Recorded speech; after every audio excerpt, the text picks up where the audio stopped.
21 CFR Part 11. It's a small regulation as far as federal regulations are concerned, but it has a far-reaching impact. We'll be covering Subpart B, electronic records, and Subpart C, electronic signatures. Subpart A, which is the general provisions, which includes the scope, implementation, and definitions, can be summarized as the following.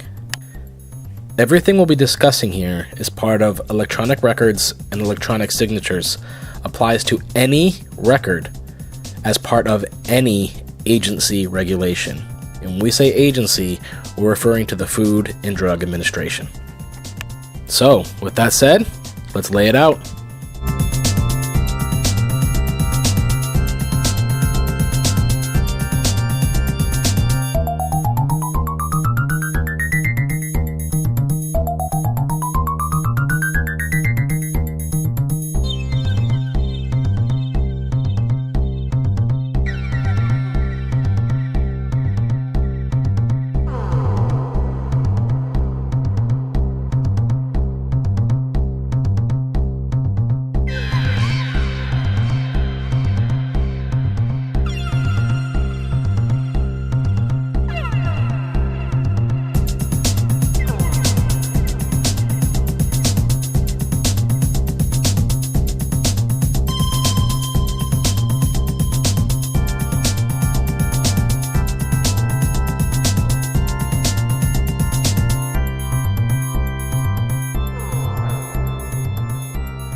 Okay, starting with Subpart B, electronic records, jumping into section 11.10, closed systems. Now, closed systems means an environment in which system access is controlled, and it's controlled by those who are responsible for the content of electronic records that are on the system. So a closed system must have a validation. We have to ensure that the system is accurate and reliable and performs as intended. That means, of course, that you should always start off by writing an intended use statement for a computer system, as often a computer system does much more than what you intend to use it for, and your validation efforts should really be scoped to just what you intend to use that system for. So, moving on, the system must be able to create both human-readable and electronic formats. This needs to be for inspection if the agency comes in, review by people who may not have access to your closed system. So ultimately, you must be able to print off something out of your system so that someone can read it. You have to have protection of your records, just as you would with any other doc control system, that you're controlling and protecting these records throughout their retention period. Of course, you have to limit system access to those who are authorized to use your system. There must be secure and computer-generated timestamp audit trails. This is to ensure that you can tell the story of whatever happens in your controlled system. The system must have operational system checks to enforce permitted sequencing of steps and events. This is your workflow control. If A has to happen before B, before C, the system must ensure that it happens that way. You have to have authority checks to ensure only authorized users have access to your system. You must ensure device checks. This is your code reviews. This is your terminal logins to make sure the database is operating appropriately.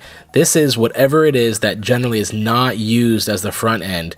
You must have something in place to demonstrate that the system is operating in the background as intended.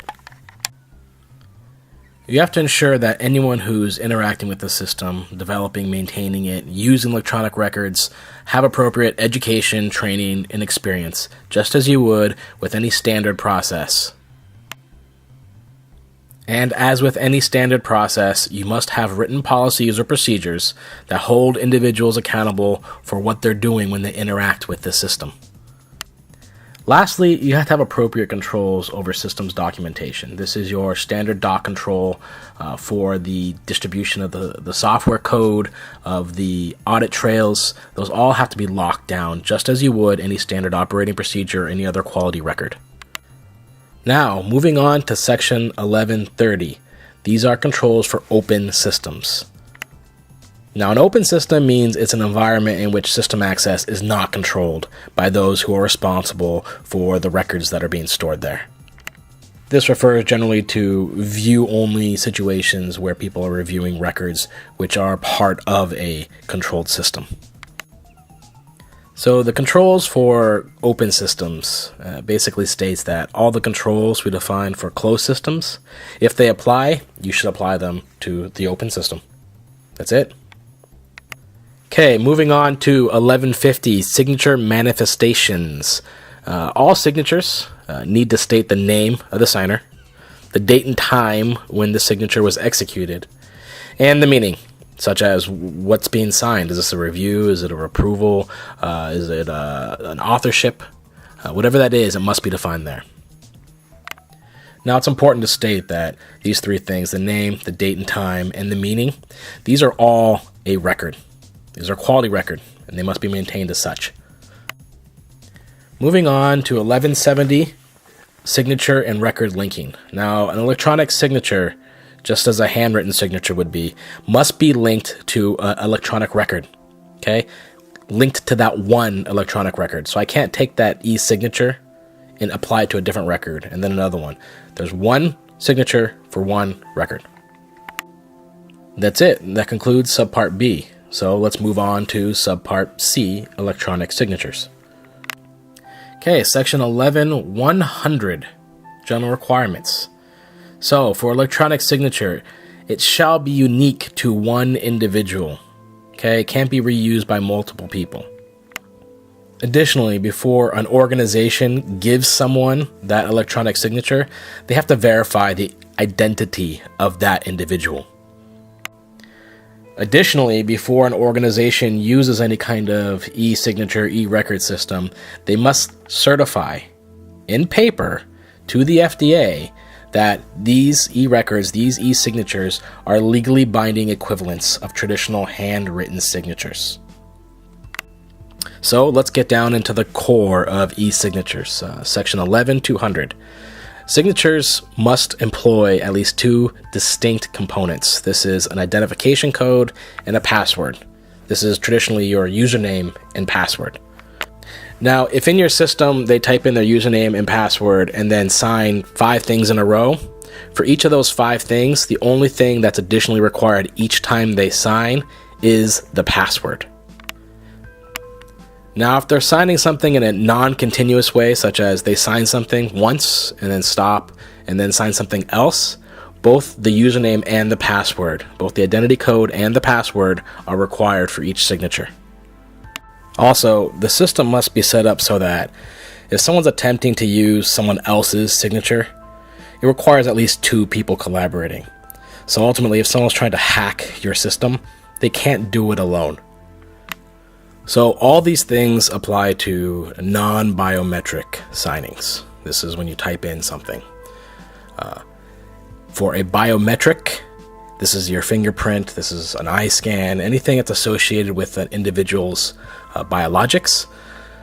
All you must require is that they cannot be used by anyone other than the genuine owners. It must be actually unique to that one person. All right, last section, 11-300. These are controls for identification codes and passwords. So you must maintain uniqueness of identification codes and passwords. 2 people can't have the same identification code and password. It wouldn't make any sense. To that end, periodically, we must either check or recall those usernames and passwords. We must have procedures in place for loss management. So if someone does lose or writes down and someone takes someone else's username and password, what do you do in those situations? And lastly, we must do periodic testing of the device, of the system, of any kind of tokens, any kind of cards used. Basically, there must be preventative maintenance of the system to ensure that these electronic signatures remain accurate.